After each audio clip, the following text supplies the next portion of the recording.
Hi guys, and welcome back to Garden of Kaylan. Hi guys, it's Kayla, and now that it is September and we are wrapping up the summer, it's time to start preparing for the fall and winter plant season. I hope everyone is starting to think about kind of bringing their summer plants inside, depending on where you live. I live in Virginia, so I'll have to start that sooner than later. Today I wanted to do sort of a summer 2023 wrap up and show you guys kind of what I've gotten over the summer and how everybody's doing, and it's not all good news. Some of them did not make it, but that's okay. Anyway, let's get into the summer 2023 plant wrap up.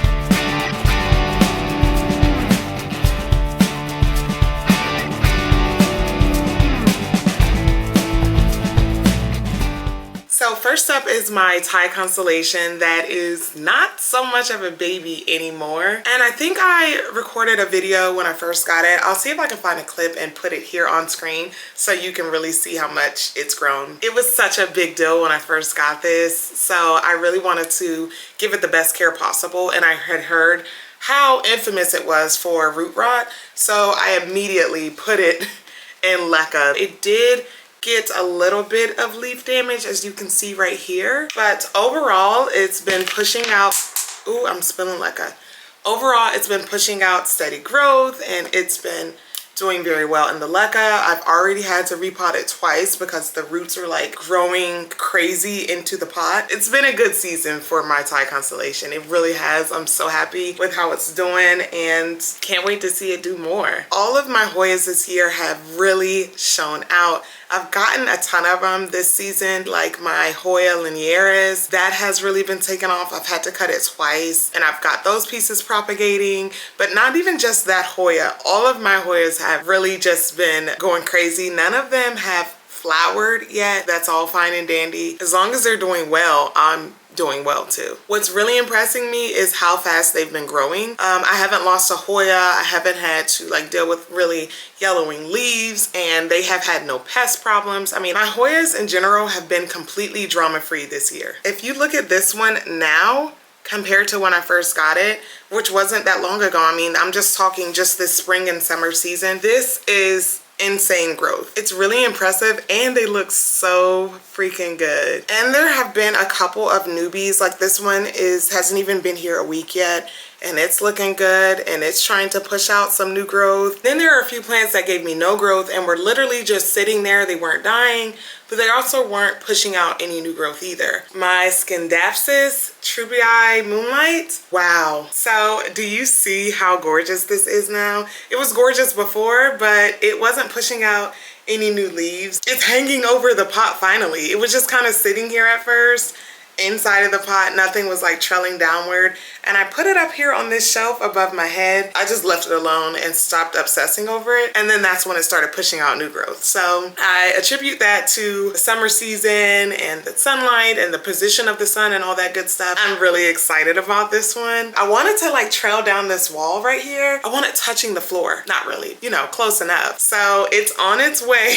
I say that and it's like barely over the pot. I'm really hopeful about this. I'm really happy that it's been growing. It's so beautiful, you guys. It's so gorgeous. Even my exotica did nothing for at least a year. Even though it's a little bit leggy, okay, it's very leggy. Like it just has this one long vine in it. I propagated it and I just left it alone. It's in leca, so it's finally pushing out new growth, and I'm just excited that it's actually doing something because now I know, okay, it wasn't me. I'm not doing anything. It just decided not to do anything for a year. So I have another exotica that I really want to show you guys. So here's number one, and this one is the mother plant. This is the one that I've been getting all my cuttings from.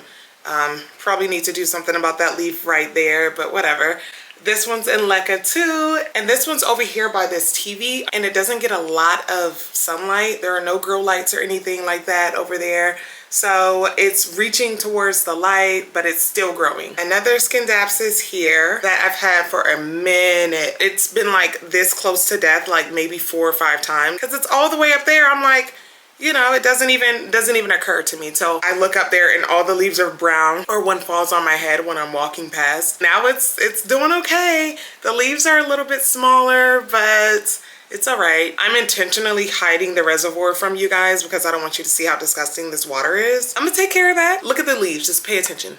Pay attention to the leaves, don't look at anything else. And this is my new baby, the Scindapsus Silver Hero that I literally just unboxed not even a week ago, a few days ago. I'm hoping this one grows as successfully as the other ones have been doing. I did get it at the end of the growing season, but I have it in my greenhouse cabinet. There are constant lights and perfect temperature, perfect humidity. So, you know, I'm hoping that the wintertime doesn't slow down the growth rate. No matter what I do, I can't imitate nature. I am gonna try though. Another one that has taken off this summer is this Cebu blue Pothos. I put one on a moss pole and I decided to let the other one trail down. This one has outgrown the pole time and time again. I just keep propagating the pieces that are outgrowing the pole because I don't really want to extend the pole. I kind of like the size that it is right now as far as height, but I am interested to see how the leaves finish straight because you know these do that. I might go ahead and extend the pole just to give it a try, give it a shot, see how it does. But the leaves have really been getting bigger and bigger, especially when I keep propagating it. Here's the back. You can tell where I have it facing the window. I was rotating it, but I gave up. It's been growing so fast and so well. This is the one that I put on the greenhouse cabinet. It's just been getting the light from the cabinet and the light from the window. It kind of shows you that the leaves do size up when you give them something to climb. So as I mentioned, not everything is picture perfect right now. And that is certainly true about all of my Alocasia right now. This is the best looking one that I have to date. This is my Alocasia Jacqueline and it was looking so good. It had huge leaves, but it completely croaked on me. It had spider mites. I treated it way too late. So I found some corms in the bottom of the pot and just started giving those care and attention and trying to bring those to life. And this is what it's doing so far in my greenhouse cabinet. I have it in sphagnum moss at the moment and I may consider leaving it in there. Like I have another one in this cup right here. I know you can't really see the inside of it. But also in moss, and I just put this lid on it to create more humidity. But this is another one that completely died. I honestly don't even know which one this is, but it does have a new leaf unfurling. So I'll probably leave this one in moss, and I'm thinking about growing all of them in moss from now on. I can't get the formula right in pond, in leca, in soil. When I put them in soil, you know, they start needing water, and then the second I water them, they lose a leaf, you know, completely. So I don't know why I keep trying with these Alocasias, but I really just want to get it right. And you know, I've killed so many of them this summer, at least 6 of them rotted completely away. As soon as I give them water, they start losing leaves and I don't understand. I even have one in pond that looks like it needs water, but then I watered it with just completely plain distilled water and it lost a leaf.